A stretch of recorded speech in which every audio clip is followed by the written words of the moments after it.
The nemesis-t type, also known as the Pursuer, is an experimental form of intelligent Tyrant, created by the Umbrella Europe 6th Laboratory in France, under the direct administration of Umbrella headquarters. Its purpose was to prove that a T-virus infected creature could retain most of its intelligence and follow specific orders.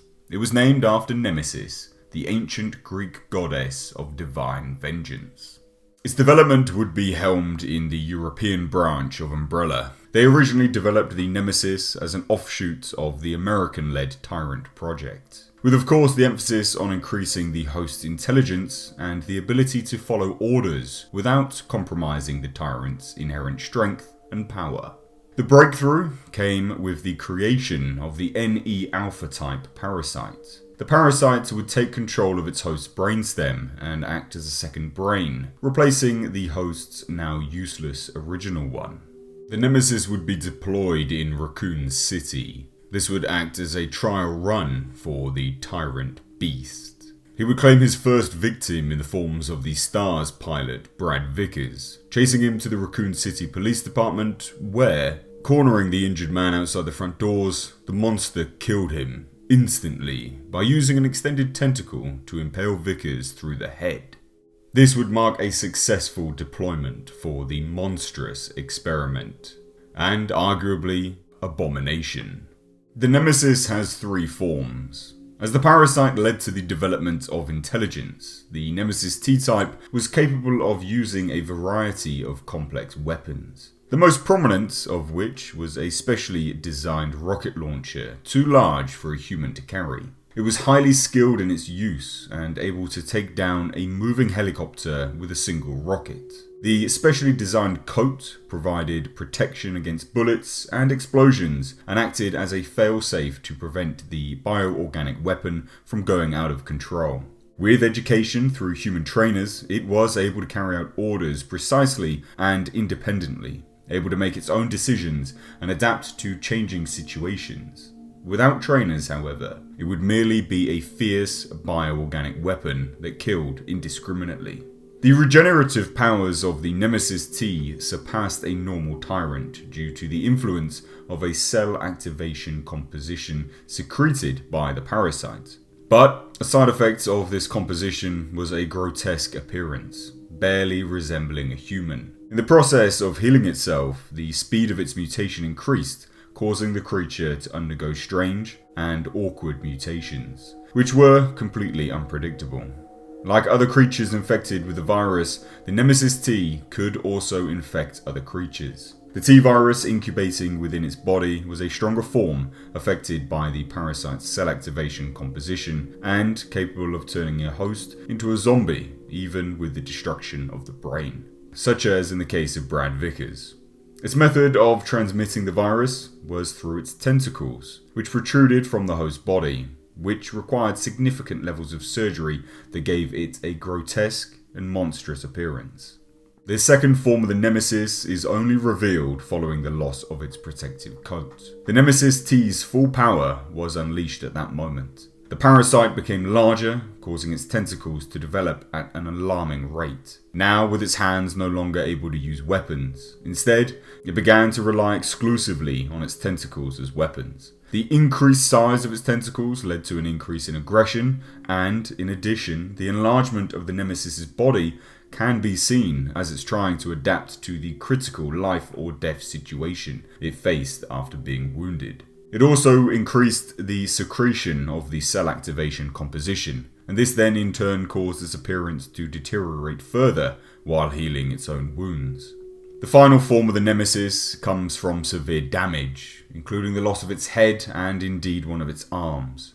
The destruction of the Tyrant brain activated its defensive instincts. It began to feast on the corpse of a nearby Tyrant, ingesting T-virus cells that enabled it to regenerate once more. With the cells from the Nemesis parasite and the Tyrant exposing each other, it continued to mutate until it reached a gigantic size. As the brain of the parasite attempted to protect its predatory abilities, it eventually mutated into an all-consuming digestive organ, with a single purpose: to hunt prey.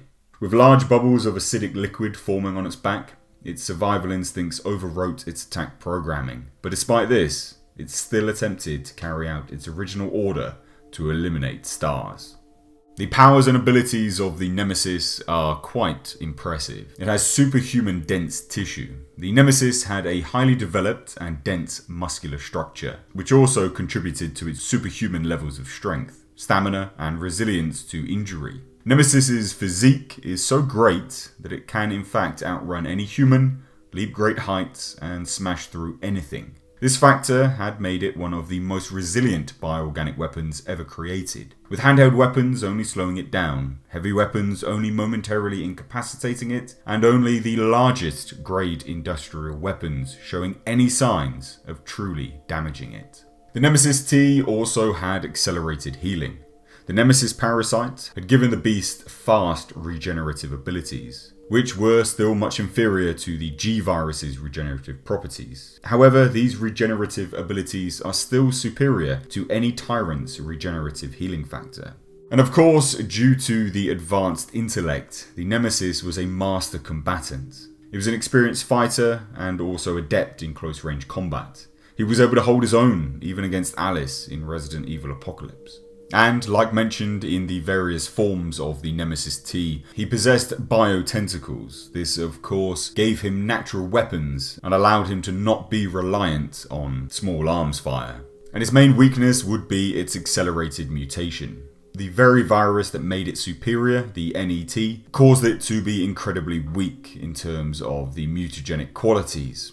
It reduced its combat effectiveness as the mutations continued. The mutations also made it forget its programmed commands and instead resort to the Tyrant-like behavior of destroying everything around it. In its final mutated form, it lost all vestiges of human intellect, but gained even more resistance to damage and could spit a powerful venom long distances. Of course, the wider audience will remember the Nemesis from Resident Evil Apocalypse. Although a very good depiction of the beast, perhaps not the most accurate. It does make me wonder if we will ever see the Nemesis again in a Resident Evil movie, or indeed perhaps a Resident Evil reboot. And if so, whether we will be treated to a more source material accurate version of the monster. Nemesis has been a long requested video on the channel, and I was reminded of that when I began to play Resident Evil 7. I must say that although I really enjoyed Resident Evil 7 for what it was and what it provided in terms of a reinvigoration to the somewhat worn out Resident Evil franchise, I really do appreciate and enjoy the older creatures of this mythos. There's something a little bit more menacing to these beasts, and the Nemesis is certainly no exception to that.